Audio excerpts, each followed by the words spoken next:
नमस्कार मित्रों, मैं विकास शाक्या एक बार फिर से आप सबका स्वागत करता हूं अपने चैनल पर। और आज हम डिस्कस करने जा रहे हैं चैप्टर नंबर 12 भक्ति योग। आज से हम भक्ति योग की शुरुआत करेंगे चैप्टर नंबर 12 की। और आज इस वीडियो में मैं डिस्कस करूंगा श्लोक नंबर 1, 2, 3 एंड 4। शुरुआत के 4 श्लोक इस चैप्टर के डिस्कस करूंगा और ये चारों श्लोक बहुत ही इंपॉर्टेंट हैं और इन चारों श्लोकों को ठीक से समझना बहुत ज़रूरी है, क्योंकि ये बहुत बड़ी जो भ्रांति है हमारे समाज में जो फैलाई जाती है कि ईश्वर का रूप तो निराकार है, फिर भी बेवकूफ़ सनातनी या बेवकूफ़ हिंदू ये पता नहीं क्यों मूर्ति की पूजा करते हैं, पत्थरों की पूजा करते हैं। तो इस बात का जवाब इस चैप्टर के शुरुआत के 3 और 4 श्लोकों में पूरी तरह से भगवान कृष्ण ने दे दिया है। ठीक है, तो इसीलिए इसको समझना ज़रूरी है। समस्या ये होती है कि हमारे अपने ही लोगों ने खुद गीता को ढंग से नहीं पढ़ा, इसीलिए दूसरे लोग जो गीता को सिर्फ इसलिए पढ़ रहे हैं ताकि सनातन धर्म को नष्ट करने की एक वैज्ञानिक योजना बना सकें, एक मनोवैज्ञानिक योजना बना सकें, उस पर वो काम कर रहे हैं। इसलिए वो भागवत गीता पढ़ते हैं और हमारे लोग यही सोचते रहते हैं कि मंदिर में पूजा करना क्यों, घंटे बजाने से क्या होगा, वो इसी में लगे रहते हैं और उधर से वो आकर के आपके धर्म को आपको ही समझाने लगते हैं। और वो उल्टी सीधी चीज़ें, बिना बात की वो चीज़ें, बिना मतलब की वो चीज़ें जो कि केवल उनके मतलब की हैं, जो उनके नैरेटिव को फुलफ़िल करती हैं, ताकि आपको आपके इन धार्मिक जो विधि विधान हैं इनसे दूर किया जा सके, इसकी समझ से आपको दूर हटाया जा सके। वो सारी कोशिश करने के चक्कर में वो उल्टे सीधे छोटे मोटे श्लोक, कहीं से कुछ उठाया कहीं से कुछ उठाया, सबको जोड़ करके आपके सामने रख देते हैं। तो ये सब एक साजिश के तहत चलता है और अभी भी चल रहा है, लेकिन अब ये नहीं चलेगा, क्योंकि धीरे धीरे इस देश की जनता, हमारा पूरा का पूरा सनातन समाज पूरी तरह से प्रबुद्ध हो रहा है। धीरे धीरे उसे समझ में आ रहा है, धीरे धीरे उसकी जो आत्मा की बेचैनी है वो बढ़ रही है अपने इस धर्म को जानने की, सनातन धर्म को जानने की। सनातन धर्म केवल मेरा और आपका धर्म नहीं है, ये संपूर्ण विश्व का धर्म है। ये विश्व का धर्म है, यही वास्तविक धर्म है, जो वैश्विक धर्म है, जो विश्व के बारे में व्याख्या करे, विश्व के प्रत्येक प्राणी, प्रत्येक पशु के भीतर हमें अपने ही रूप को देखने की व्याख्या करे, अपने ही रूप को देखने की जो है सलाह दे। क्यों? क्योंकि हर चीज़ एक ही परमात्मा से निकली है, तो किसी से किसी में कोई भेद है ही नहीं। जो इस तरह की बात करे वही वास्तविक धर्म हो सकता है, जो एक को दूसरे से अलग करे वही अधर्म है। तो सनातन धर्म, और अभी तक भागवत गीता में आपने देखा होगा कहीं पर भी आपको ये चीज़ मिली है क्या कि जो एक व्यक्ति को दूसरे व्यक्ति से अलग करने का उपदेश देती हो? ये केवल और केवल कुछ खुराफाती लोगों द्वारा जानबूझ करके फैलाई गई विसंगतियाँ हैं, और वो भी इसलिए, गलती उनकी नहीं है, उनकी बदमाशी तो है ही, ज़्यादा गलती हमारे अपने लोगों की है, जिन्होंने भागवत गीता, वेद, पुराण, इन ग्रंथों को कभी भी झांक करके इनमें नहीं देखा कि आखिर इनमें लिखा क्या है। और जो लोग बाहर से एक अल्टीरियर मोटिव के साथ आपके ग्रंथों में लिखी हुई बातें आपको समझाने लगे, तो आपके दिमाग में भ्रम उत्पन्न हो गया। आखिर में दूसरा क्यों आपके धर्म में इतनी रुचि ले रहा है? आपके धर्म में इतनी रुचि लेकर के वो क्यों आपकी किताबें पढ़ करके आपको समझाने आ रहा है? वो जो आपको करना है वो दूसरा क्यों आपको समझा रहा है? उसका कारण यही है, दूसरा अपने धर्म को तो संभाल नहीं पा रहा है, वो आपको समझा रहा है। तो इसका कारण सिंपल सा इतना सा है कि उसे कोई लेना देना नहीं है सनातन से, कोई उसको समझ नहीं रखनी है। जब भी आपने देखा होगा जो हिंदू धर्म की व्याख्या कर रहे होते हैं वो हमेशा इसकी बुराई ही करते हैं, जब वो किसी और जगह से, गीता से या किसी और सनातन धर्म की पुस्तक से, वेद से, पुराण से जब भी वो कोई बात लेकर आते हैं तो उनका उद्देश्य केवल और केवल एक आपके सामने एक ऐसी व्याख्या रखना होता है जिससे उनका अपना नैरेटिव फुलफिल हो, जिससे वो ये बता सकें कि तुम्हारे यहाँ भी तो ये चीज़ें लिखी हुई हैं, अगर ये नहीं लिखी हुई है तो तुम्हारे यहाँ ये क्या लिखा हुआ है, ये तो पाखंड जैसा लग रहा है, ये तो अवैज्ञानिक लग रहा है, अनसाइंटिफिक लग रहा है। इस तरह की बातें वो करते हैं। इसीलिए ये 4 श्लोक शुरुआत के इस चैप्टर के बहुत ज़रूरी हैं। लेकिन इन 4 श्लोकों को पढ़ने से पहले हर बार की तरह मैं आपको एक बार फिर बता दूँ कि भागवत गीता को अगर आपको ठीक से समझना है तो आपको परा, अपरा, प्रकृति के 3 गुण, प्रकृति के 24 तत्व, मन, बुद्धि, अहंकार और हमारा शरीर जो कि 5 कोशों से मिलकर बना होता है। कौन कौन से कोश हैं? प्राणमय कोश, अन्नमय कोश, मनोमय कोश, ज्ञानमय कोश और सबसे भीतर आनंदमय कोश, जिसके भीतर आत्मा का निवास होता है। इन कोशों से ये शरीर मिलकर के बना होता है। इनके बारे में जाने बिना आप भागवत गीता के किसी श्लोक को ठीक से नहीं समझ पाओगे। और इनको जानने के लिए सबसे पहले आपको भागवत गीता के चैप्टर नंबर 13 और 14 को पढ़ना चाहिए। इसकी जो प्लेलिस्ट है 13 और 14 की हमारे चैनल पर अवेलेबल है, आप जा करके उसे ज़रूर देख लीजिए। और अगर हो सके तो 13th और 14th चैप्टर के अलावा आप एक काम और कीजिए, अगर आपको कहीं से मुंडक उपनिषद, कहीं से मांडुक्य उपनिषद और अगर केन उपनिषद, इनके बारे में जानकारी प्राप्त करने को मिल जाए, इसकी विषय वस्तु को समझने का मौका मिल जाए, तो ज़रूर इनको समझिए। ठीक है, तो आइए देखते हैं आज पहले, दूसरे, तीसरे और चौथे श्लोक में क्या बातें हो रही हैं भगवान कृष्ण और अर्जुन के बीच में। अर्जुन पहले श्लोक में भगवान कृष्ण से पूछ रहा है। पिछले वीडियो में, पिछले चैप्टर में हमने देखा कि भगवान कृष्ण ने अपना विराट रूप अर्जुन को दिखाया। विराट रूप यानी एक साकार रूप जिसका एक आकार है, जिसमें कई मुंह हैं, कई पेट हैं, किसी मुंह से कुछ हो रहा है, किसी हाथ से कुछ हो रहा है, किसी मुंह से वो निगल रहे हैं तो किसी मुंह से वो उगल रहे हैं। ठीक है, तो जितने भी काम ईश्वर कर सकता है, जितने भी काम इस अपरा प्रकृति में होते हैं, उन सभी कामों को करने के लिए वो किए कैसे जाते हैं, उनको दिखाने के लिए अर्जुन के सामने एक विराट रूप प्रस्तुत किया, ताकि वो समझ सके, आसानी से समझ सके कि ईश्वर के कितने काम हैं, जितने भी काम हैं, जो कुछ भी दिख रहा है संसार में, वो सब वही कर रहे हैं। पैदा करना भी उन्हीं का काम है, निगलना भी उन्हीं का काम है। जो अग्नि निकल रही है, जिस अग्नि से सूर्य में तेज है, जिसे आज की डेट में हम हीलियम कहते हैं वैज्ञानिक भाषा में, उसमें जो तेज है, जो जल रहा है लगातार हीलियम, उसकी वजह से हमारी पृथ्वी पर जो रोशनी आ रही है, ये सारी चीज़ों का स्रोत कौन है? एक अविनाशी परमात्मा है। ठीक है, तो वही अविनाशी परमात्मा, उन्होंने अपना जब रूप दिखाया अर्जुन को, तो वो साकार रूप था। उस साकार रूप के माध्यम से वो आसानी से समझ सका। साकार रूप के माध्यम से ही हम किसी चीज़ को आसानी से समझ सकते हैं। अक्सर जो लोग ये प्रश्न करते हैं कि जब भगवान को हम देख नहीं सकते तो उसे माने कैसे, उनका सवाल गलत नहीं है, लेकिन उनकी बुद्धि अलग रास्ते पर चली गई है। ठीक है, उनका सवाल गलत नहीं है, उनका सवाल सही है कि जो लोग अपनी आंखों से किसी चीज़ को देख नहीं सकते, अपनी इंद्रियों से महसूस नहीं कर सकते जैसे हम, तो हम उसे कैसे मान लें, ऐसे उसे कैसे जान लें? उनका सवाल सही है, लेकिन उनकी बुद्धि गलत रास्ते पे है। उन्हें यह समझ में नहीं आता कि हमारे अंदर जो मन है, हमारी जो बुद्धि है, इसे हम कभी नहीं देख पाते। हमारे अंदर जो क्रोध है, हमारे अंदर जो लालच है, क्या इसे भी हम कभी देख पाते हैं? ये केवल और केवल हमारे शरीर के माध्यम से व्यक्त होता है। इसे हम अनुभव कर सकते हैं, देख नहीं सकते। ठीक है, इसी प्रकार से हमारे भीतर जो चेतना है, जिसकी वजह से हम हर चीज़ महसूस कर सकते हैं, वही चेतना आत्मा है। और वही आत्मा किससे निकली हुई है? परमात्मा से निकली हुई है। तो ये जो चेतना है, इसका अनुभव करना सबसे मुश्किल है। क्यों? क्योंकि ये चेतना ना परा का हिस्सा है। चेतना, हमारी जो आत्मा है, वो आनंदमय कोश में रहती है। आनंदमय कोश इस अपरा का हिस्सा नहीं है। अपरा का हिस्सा न होने की वजह से चेतना का अनुभव करना इतना आसान नहीं होता।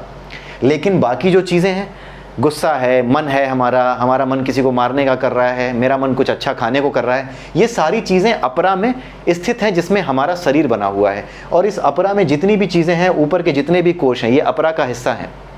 इसीलिए इस अपरा में क्रोध को, बाकी चीज़ों को, लालच को, अहंकार को महसूस करना आसान होता है। हम महसूस कर लेते हैं कि ये लालच है, ये अहंकार है। ये लालच अहंकार दिखते नहीं हैं, लेकिन ये हमारे शरीर के माध्यम से व्यक्त होते हैं। यानी जितनी भी शक्तियां हैं, इनको व्यक्त करने के लिए एक माध्यम चाहिए। और जब तक वो माध्यम सामने नहीं होता, हम किसी भी सब्जेक्ट को समझ नहीं सकते।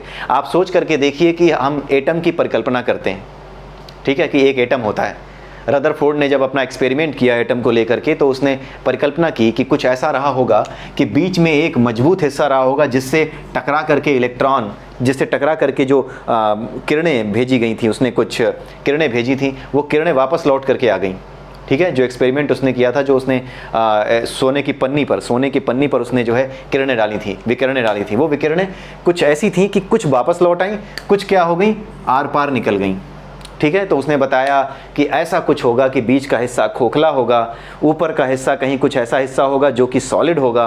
तो उसी आधार पे उसने परमाणु की संकल्पना दी और हमारे सामने एक चित्र रखा। तो बिना चित्र रखे, बिना कोई चीज़ हमारे सामने रखे, किसी भी परिकल्पना को हम समझ नहीं सकते। और इसी वजह से हमारे विद्वानों ने, जो लोग ईश्वर को उसके निराकार ज्योति में अपने मन को नहीं लगा सकते, उसके निराकार रूप की कल्पना नहीं कर सकते। अगर कोई कहे कि कोई चीज़ निराकार है, उसमें मन लगाओ, तो जो निराकार है उसमें मन लगाने के लिए आखिर में किस पर मन लगाओगे? किसी चीज़ पर मन नहीं लगा सकते। कोई चीज़ कल्पना ही नहीं कर सकते, तो उस पर मन कैसे लगाओगे? जब कोई चीज़ दिखेगी, किसी चीज़ की कल्पना करोगे, आंखें बंद करके भी अगर आप कल्पना कर रहे हो कि मैं किसी सीढ़ी पे मन लगा रहा हूँ, तो आपको कल्पना में भी सीढ़ी दिख रही है। लेकिन जो निराकार ही है, जिसके लिए कहा जा रहा है कि ये तो है ही नहीं, दिखता ही नहीं, तो इस पे अपना मन लगाओ। तो उस पे जब अपना मन लगाओगे, तो आपको अपने आप को भी निराकार ही करना पड़ेगा। यानी ना विचार हों आपके मन में, विचारों से शून्य करना पड़ेगा अपने आप को। विचारों से शून्य नहीं हो सकते, लेकिन विचारों को आता जाता देखने की प्रैक्टिस करनी पड़ेगी कि उन विचारों में बिना उलझे इससे कैसे स्वतंत्र रहा जाए। अपनी इंद्रियों को इन सभी भोगों से, ये जो आपके अच्छा घर, अच्छी गाड़ी, ये स्वाद, ठीक है, इंद्रिय विषय जितने भी हैं, इंद्रियां जिन चीज़ों की तरफ भागती हैं, उन चीज़ों की तरफ भागने से बचाना आपको सीखना पड़ेगा और इंद्रियों को नियंत्रित करना सीखना पड़ेगा।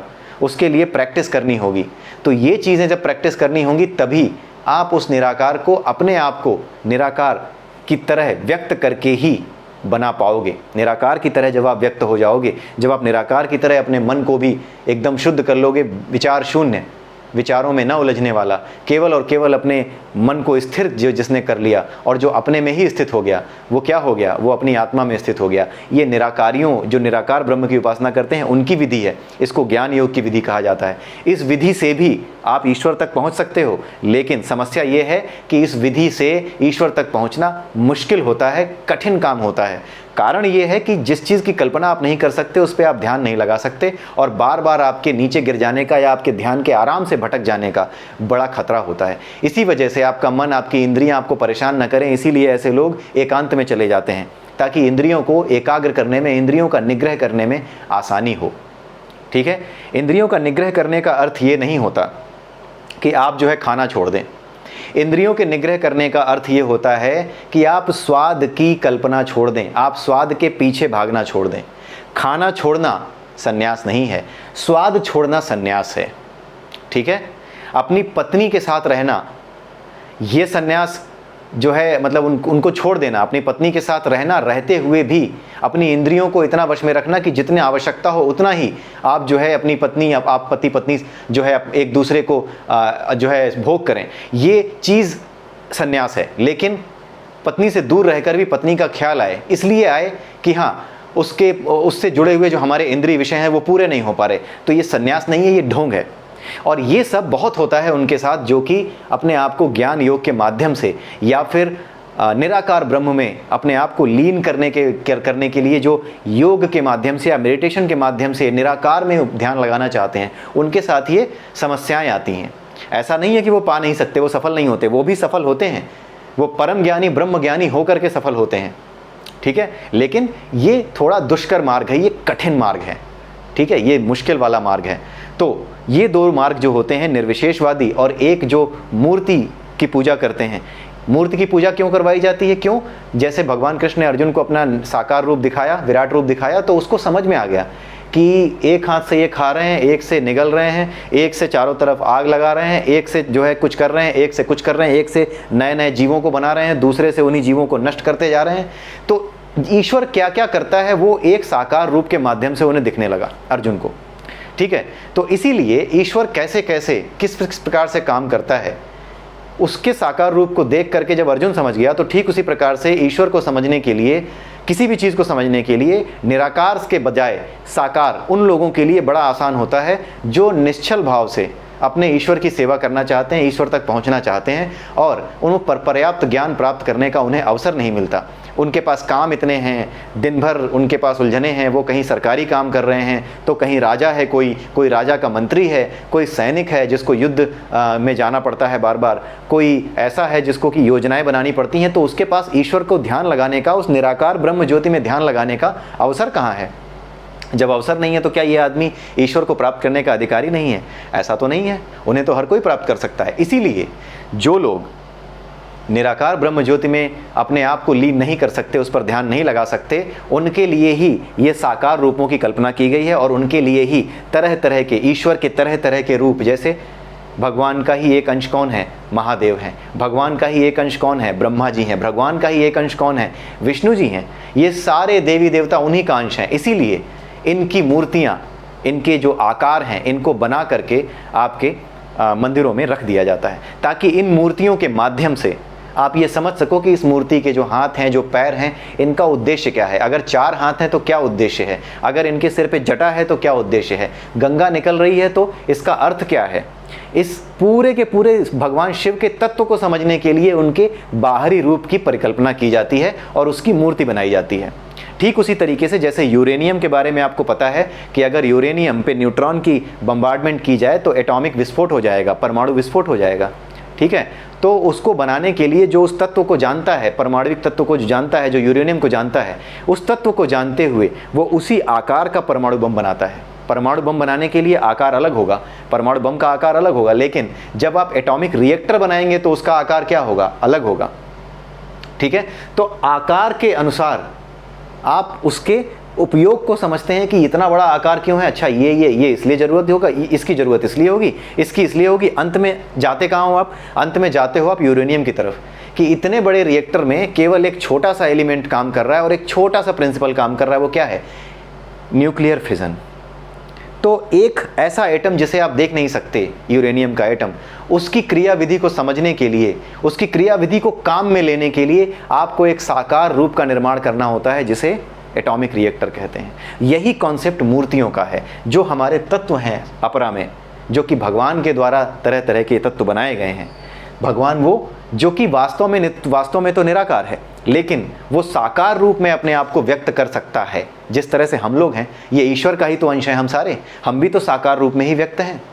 साकार रूप में व्यक्त क्यों हैं, क्योंकि हमारी इच्छाएं हैं। उसी तरीके से ईश्वर, क्योंकि उसने हमें बनाया है, वो जानता है अपनी मशीनरी को, तो वो अपने आप को भी साकार कर सकता है, वो अपने आप को भी आकार दे सकता है। जो इतना ताकतवर है कि हमें साकार कर सकता है, वो भला उसके बस में नहीं होगा कि वो अपने आप को भी साकार कर सके। इतनी छोटी सी चीज़ क्या कोई समझ नहीं सकता। लेकिन आप देखिए कि कैसी कैसी भ्रांतियाँ हमारे समाज में फैलाई जाती हैं। तो यही तीनों श्लोक यहाँ पर समझाए गए हैं। यहाँ पे पहले श्लोक में अर्जुन पूछ रहा है कि हे भगवान, कौन श्रेष्ठ है, वो लोग जो निर्विशेष ब्रह्म के उपासक हैं, जो भगवान के निराकार रूप की उपासना करते हैं, जो आपके निराकार रूप की उपासना करते हैं, वो श्रेष्ठ हैं, या फिर वो लोग ज़्यादा श्रेष्ठ हैं जो कि आपके सगुण रूप यानी आपके साकार रूप की उपासना करते हैं। तो भगवान दूसरे श्लोक में कहते हैं कि जो अपने मन को मेरे साकार रूप में एकाग्र करते हैं, एकाग्र करने का मतलब है कि ठीक से निहारना, इसको समझना, इसमें जो है लीन हो जाना, इस साकार रूप से प्रेम करना। जैसे भगवान कृष्ण ने अर्जुन को अपना साकार रूप दिखाया, दिखाने के बाद क्या हुआ कि अर्जुन को उन्होंने अपना 2 भुजाओं वाला वही रूप दिखाया जिस रूप में वो उनके बीच थे, कौरवों और पांडवों के बीच थे, सामान्य मनुष्य के रूप में। तो वो जो रूप उन्होंने दिखाया वो तो ज़्यादा आसान है समझना, लेकिन ये रूप जो कि 2 भुजाओं के रूप में भी सामने खड़ा हो सकता है और उसके पीछे इतना बड़ा रूप है, इस 2 भुजाओं वाले रूप को समझना बड़ा मुश्किल है। लेकिन जब कोई व्यक्ति ये जान जाता है कि ये 2 भुजाओं वाला रूप उस अनंत भुजाओं वाले रूप का एक और रूप है, इसके पीछे वो रूप छुपा है, तो ये रूप अपने आप में कितनी चीज़ें अंदर समेटे हुए हैं और किस तरह से समेटे हुए हैं, कैसे ये सारी चीज़ें एक मनुष्य के रूप में होकर के संचालित कर रहे हैं। तो ये सारी चीज़ें समझने के लिए और ये सारी चीज़ें समझने के बाद जो व्यक्ति उनमें अपने आप को लीन करता है, जो ये जान जाता है कि ये इतने छोटे स्वरूप में कोई साधारण मनुष्य नहीं है, इनके पीछे तो बहुत बड़ी विस्तृत जो है इनकी परकाया है, बहुत बड़ी काया है इनकी, ठीक है। तो क्या होता है जब किसी के बारे में आप जान जाओ कि इनका तो प्रभाव इतना ज़्यादा है, तो आप उनसे प्रेम करने लगते हो। और आप ये भी जान जाओ कि ये तो सबके रक्षक हैं, तो ऑब्वियसली आप उनसे प्रेम करने लगोगे। ये तो सबके साथ न्याय करते हैं, तो ऑब्वियसली आप उनके साथ प्रेम करने लगोगे। तो भगवान कृष्ण का ये जो स्टेटमेंट है कि जो मेरे अपने मन को मेरे साकार रूप में लगाता है उसे आसानी होती है, ये बेसिकली एक साइकोलॉजिकल स्टेटमेंट है और ये एक साइकोलॉजिकल सजेशन है कि अगर आपको वाकई में मुझे समझना है, आसानी से समझना है, तो आप साकार रूप का अध्ययन कीजिए, आप मेरे साकार रूप की श्रद्धापूर्वक पूजा कीजिए। आप बस श्रद्धा रखिए मुझ में और मेरे साकार रूप यानी भगवान कृष्ण का जो रूप था, जिस रूप में उस धरती पे थे, उस रूप में अपने मन को लगाइए। चाहे राम के रूप में मन लगाइए, चाहे कृष्ण के रूप का करके मन लगाइए, वो दोनों उन्हीं के अवतार थे। तो यही चीज़ उन्होंने बताई है। तो ये एक साइकोलॉजिकल सजेशन ज़्यादा है भगवान कृष्ण की तरफ से। क्यों? क्योंकि ये हमारा और आपका अनुभव है कि जो चीज़ें हम अपनी इंद्रियों से अनुभव कर सकते हैं उन्हें समझना आसान होता है। अगर कोई ये कह दे कि क्वांटम नंबर क्या होते हैं, या फिर ये जो हमारे इलेक्ट्रॉन्स हैं उसमें जो कई चीज़ें पढ़ी होंगी आपने, क्वांटम नंबर्स, ठीक है, ऑर्बिटल क्वांटम नंबर है। ऑर्बिटल क्वांटम नंबर को कुछ ऐसे दिखाते थे, अगर मुझे सही से याद है, ऐसे कुछ फूल सा बना देते थे और यहाँ पे इलेक्ट्रॉन दिखाया करते थे, ठीक है। तो ये क्या है? ऐसे ही थोड़ी दिखता है ऑर्बिटल क्वांटम नंबर, वो तो एक परिकल्पना है, उसको एक रूप दे दिया ताकि हम समझ सकें। तो इसीलिए भगवान कृष्ण का ये सजेशन है कि अगर आपको आसानी से मुझ तक पहुंचना है तो आसान जो रास्ता है वो यही है, मेरे सगुण रूप की उपासना करना, बिना किसी छल या कपट के, बिना किसी इच्छा के, अपनी सभी इच्छाओं को वश में रख करके, सतगुण रजगुण तमगुण में ना रह करके, केवल और केवल मुझसे निश्चल प्रेम करके, यानी अपने मन में किसी तरह की वासना को ना आने देना, केवल मेरे रूप का ध्यान करना और ये मानना कि यही सब कुछ है, इन्हीं की वजह से मैं जीवित हूँ, इन्हीं की वजह से मुझ में प्राण है, इन्हीं की वजह से मैं सांस ले रहा हूँ। जो इस बात को जानता है, इस बात को मानता है, वही इस साकार रूप के माध्यम से मुझ तक यानी भगवान कृष्ण तक आसानी से पहुंच सकता है। यही बात भगवान कृष्ण अर्जुन को समझा रहे हैं और यही भगवान श्री कृष्ण अर्जुन से कह भी रहे हैं कि ऐसा व्यक्ति मेरे द्वारा परम सिद्ध माना जाता है। अर्जुन ने पूछा था कि कौन ज़्यादा सिद्ध है, वो जो कि आपके निर्गुण रूप की उपासना करता है या फिर वो जो आपके सगुण रूप की उपासना करता है। तो भगवान कृष्ण ने दूसरे श्लोक में ये स्पष्ट कर दिया है कि जो लोग मेरे सगुण रूप की उपासना करते हैं उन्हें मेरे द्वारा ज़्यादा सिद्ध माना जाता है, क्योंकि वो आसानी से मुझ तक पहुंच सकते हैं। ये एक साइकोलॉजिकल स्टेटमेंट है भगवान श्री कृष्ण की तरफ से। ऐसा नहीं है कि ये ही पहुंचते हैं दूसरे नहीं पहुंचते, ये भी पहुंचते हैं, लेकिन इनका रास्ता आसान इसलिए है क्योंकि अपने मन का निग्रह करने की सलाह उनको दे दी गई है कि केवल और केवल मेरे को ध्यान में रख करके अपना कर्म करो। यानी अपने बारे में उन्होंने बता दिया है कि तुम चाहे जो कुछ करो वो मेरी प्रेरणा से ही करते हो, तो हर कर्म को ईश्वर का कर्म मानते हुए केवल जो तुम्हारे सामने आ जाए वो पूरे श्रद्धा भाव से बिना दुखी हुए करो। जो कुछ सामने आ गया उसे करो, जो कुछ तुम्हारा कर्तव्य है, जो कुछ तुम्हारा निहित कर्म है, जो कुछ तुम्हारा प्रवृत्ति से जनित कर्म है उसे करते जाओ। जैसे सूरज और जैसे दीपक है, उसका प्रवृत्ति से जनित कर्म क्या है, उसमें आग लगा दीजिए, उसमें बाती जला दीजिए तो वो जलता रहेगा। ठीक है, तो इसी तरीके से भगवान कृष्ण ने बताया कि जो साकार रूप की उपासना करते हैं वो मेरे द्वारा परम सिद्ध इसीलिए माने जाते हैं क्योंकि वो आसानी से मुझे समझ सकते हैं, मुझसे प्रेम कर सकते हैं और मेरे रूप को ही सब कुछ मानते हुए मुझ तक पहुंच सकते हैं। तो आप देखिए कि वो लोग जो कि ये प्रचार करते हैं कि हिंदू धर्म में तो ये बताया गया है ना तस्य प्रतिमा अस्ति, उसकी कोई प्रतिमा नहीं है। अरे जब प्रतिमा नहीं है तो इसका मतलब ये थोड़ी है कि उसका कोई रूप रंग आकार हो ही नहीं सकता। वो तो एक स्टेटमेंट है कि प्रतिमा नहीं है, उसकी कोई प्रतिमा नहीं है। वो तो बात सही है कि प्रतिमा नहीं है, लेकिन उसके आगे क्या, ये क्यों समझाया है? भागवत गीता से ही कुछ ऐसे लोग हैं जो उपदेश देते हैं कि भागवत गीता में ही ये चीज़ लिखी हुई है कि ईश्वर का कोई रूप रंग और आकार नहीं है। ठीक है, भगवान कृष्ण ने खुद बोला है कि मैं तो निराकार हूँ, लेकिन वो सिर्फ इसलिए करते हैं क्योंकि वो निराकार का प्रचार करते हुए अपनी दुर्भावनाओं का प्रचार करना चाहते हैं, अपनी गंदी बातों का प्रचार करना चाहते हैं। जो गलत चल रहा है संसार में, अनावश्यक वध जो चल रहा है पशुओं का, पक्षियों का, इनका जो वध चल रहा है, इनको जायज़ ठहराना चाहते हैं। इसी वजह से वो क्या करते हैं, भागवत गीता से भी उन चीज़ों को उठाते हैं ताकि जो सनातनी ठीक ठाक बचे हैं, जिनमें थोड़ा बहुत धर्म बचा है, उन्हें भी अधर्म से नष्ट कर दिया जाए और अधर्म को ही धर्म बना दिया जाए। लेकिन ये होगा नहीं। ठीक है, अब यहाँ पर जो समझाया है भगवान कृष्ण ने दूसरे श्लोक में, ये आप हमेशा याद रखिए। और कोई गधा अगर आपसे ये कहता है कि न तस्य प्रतिमा अस्ति, ऐसा कहा गया है, तुम्हारे यहाँ भी बोला गया है, तुम पाखंडी हो, तुम गलत करते हो, उनसे बोलो कि तुमने जा करके ये अध्याय 12 का दूसरा श्लोक पढ़ा है कि नहीं पढ़ा है। भगवान कृष्ण ने, जिन्होंने गीता कही है, उन्होंने खुद बोला है, इस चीज़ को खुद अटेस्ट किया है कि जो लोग मेरे साकार रूप की उपासना करते हैं वही वास्तव में मेरे द्वारा सबसे अधिक सिद्ध माने जाते हैं। ठीक है, यहाँ पर छोड़ते हैं इस दूसरे श्लोक को, तीसरे और चौथे श्लोक को देखते हैं। बहुत हुआ, पहले और दूसरे में इतना काफ़ी है समझने के लिए। तीसरे और चौथे में देखते हैं, इसमें भगवान श्री कृष्ण कह रहे हैं कि ऊपर वाले श्लोक में तो उन्होंने बता दिया कि जो लोग साकार हैं वो मुझ तक आसानी से पहुँचते हैं, लेकिन निराकार का क्या होता है? तो उन्होंने बोला कि जो लोग अपनी इंद्रियों को वश में रख करके, ये निराकार की बात कर रहे हैं, तो उनके बारे में बताया है कि जो लोग निराकार ब्रह्म में अपना मन लगाते हैं वो लोग अपनी इंद्रियों को वश में रखकर, यानी उन्हें प्रैक्टिस करनी होती है, तरह तरह के योगाभ्यास, मेडिटेशन, गुरु की शरण में रह करके तरह तरह की विधियां सीखना, उनसे सीख करके मेडिटेशन, गुरु मंत्र लेकर के मेडिटेशन करना, ये सारी चीज़ें वो सीखते हैं सभी के प्रति संभाव रखकर। सभी के प्रति संभाव रखने का मतलब क्या है कि अपने मन को किससे दूर रखना, वासनाओं से दूर रखना। जब सभी को समान भाव से देखोगे, ठीक है, तो वासनाएं अपने आप आपके अंदर से जाने लगेंगी। अगर किसी दूसरे को नीचा या ऊंचा समझोगे, अपनी इच्छाओं को पूरा करने के लिए किसी दूसरे को दबाना चाहोगे, तो वासनाएं आपके भीतर रहेंगी ही रहेंगी। वासनाओं से ही इन चीज़ों का जन्म होता है। इसलिए सभी के प्रति जो संभाव रखेगा, परम सत्य की निराकार कल्पना के अंतर्गत उस अव्यक्त की पूरी तरह से पूजा करते हैं। यानी वो ये जानते हैं कि मैं अव्यक्त की पूजा कर रहा हूँ जिसे मैं देख नहीं सकता, लेकिन उस अव्यक्त तक पहुंचने के लिए गुरु द्वारा जो माध्यम बताया जाता है, जो मेडिटेशन बताया जाता है, जो तरीके बताए जाते हैं, जो विधियां बताई जाती हैं, उनका पूरी तरह से जो पालन करता है और जो इंद्रियों की अनुभूति से परे है, ऐसी चीज़ का अध्ययन कर रहा है। भाई इंद्रियों की अनुभूति से परे है वो चीज़ जो दिखती नहीं है, ठीक है। तो उस जो सर्वव्यापी है, यानी ईश्वर की बात हो रहा है, जो अकल्पनीय है, जिसकी कल्पना ही नहीं की जा सकती। भगवान कृष्ण ने अपना विराट रूप अर्जुन को इसलिए दिखाया ताकि वो उनकी क्रिया विधि को समझ सके, वो कैसे काम करते हैं, क्या करने वाले हैं, उसको समझ सके। लेकिन वास्तव में उनका रूप क्या है? अकल्पनीय है, उसकी कल्पना नहीं की जा सकती कि किस रूप में है। अपरिवर्तनीय है, उसमें परिवर्तन नहीं होते। अपरा प्रकृति में परिवर्तन होते हैं, क्यों? क्योंकि यहाँ पर मृत्यु होती है, यहाँ पे हमारी शरीर का क्षय होता है। लेकिन जो वहाँ है, जो परा में है, जो परमात्मा है, उसका क्षय नहीं होता, अपरिवर्तनीय है, अचल है, वो स्थिर है। अचल मतलब स्थिर है, ध्रुव यानी कि जो कुछ है वही है, निश्चित है वो।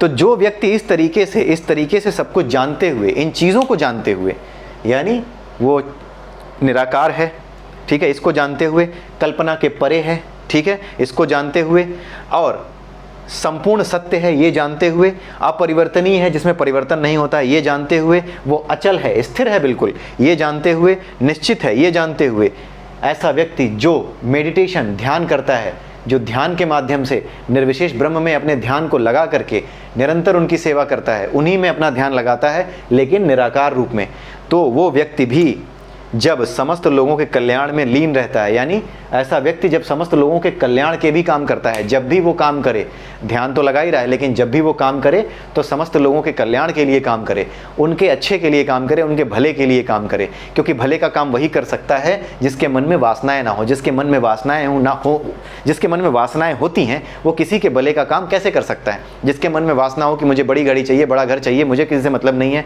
मेरे बच्चे पल जाएं, दूसरे के बच्चे भाड़ में जाएं, मुझे क्या करना है, मुझे अपने बच्चों की ज़िंदगी देखनी है, अपनी ज़िंदगी देखनी है, सारी ज़िंदगी मेरी खुशहाल हो, ठीक है, ये सारी चीज़ें हो। तो इस तरह की बातें जो आदमी करता है वो आदमी कभी दूसरों के कल्याण के विषय में सोच ही नहीं सकता। जिसके मन में लालच हो, पाप हो, जिसके मन में स्वार्थ हो, जिसके मन में मोह हो, वो दूसरों के कल्याण के विषय में नहीं सोच सकता। तो दूसरों के कल्याण के विषय में वही सोच सकता है जिसका मनोमय कोश साफ हो। मतलब वही शर्त वही है। अगर आपने इसको समझा हुआ है ठीक से तो शर्त वही है कि मनोमय कोश को वासनाओं से खाली रखो, क्योंकि ये सारी चीज़ें, लोगों के कल्याण की भावना ना आना, ये वासना के होने से ही होता है।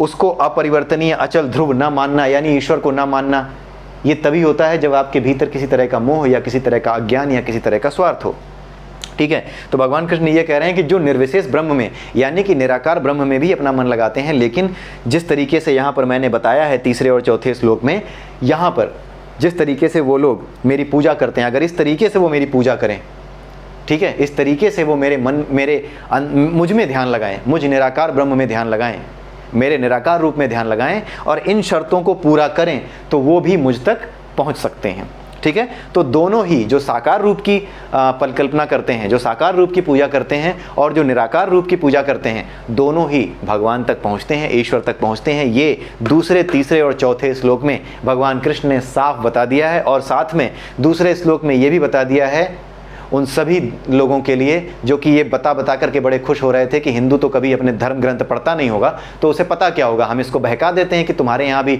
निराकार बताया गया है, तो निराकार ही सब कुछ है, तुम तो मूर्ति पूजा करके बेवकूफ़ी काम करते हो। तो ये जो मूर्ति पूजा के काम को जो लोग गलत बताते हैं, जो लोग ये कहते हैं कि ये तो पापी लोग हैं, बेवकूफ़ लोग हैं, उनको ये दूसरा श्लोक बता दीजिए कि जिस गीता से तुम समझा रहे हो ना, वही गीता जरा मैंने भी पढ़ी है, उसको भी जरा समझा दो कि ये इस श्लोक का क्या अर्थ है, ठीक है। तो ये चीज़ आप समझ लीजिए। दूसरों को समझाने की आवश्यकता से पहले आपके लिए समझना ज़्यादा ज़रूरी है, क्योंकि हमें पहले अपने आप को मजबूत बनाना है, तभी हम समाज के लिए अच्छे कार्य कर सकेंगे। और उसका सबसे पहला मार्ग है भागवत गीता को समझना। तो आज के लिए ये चारों श्लोक काफ़ी हैं, और अगले वीडियो में हम फिर कुछ नए श्लोकों के साथ मिलेंगे। 5वें, 6ठे और 7वें श्लोक को हम डिस्कस करेंगे। तो आज के लिए इतना ही है। आप मेरे वीडियो को शेयर कीजिए, लोगों तक पहुंचाने की कोशिश कीजिए, और इसको जो है सब्सक्राइब कर लीजिए मेरे चैनल को अगर आप नए हैं तो। और 13वें और 14वें चैप्टर को ज़रूर आप जाकर के पढ़िए, भागवत गीता का कोई भी दूसरा श्लोक समझने से पहले, तो आपको भागवत गीता आराम से समझ में आएगी, कोई समस्या आपको नहीं आएगी, ठीक है। तो आज के लिए इतना ही। अगले वीडियो में फिर मिलेंगे। जय श्री कृष्ण, नमस्कार।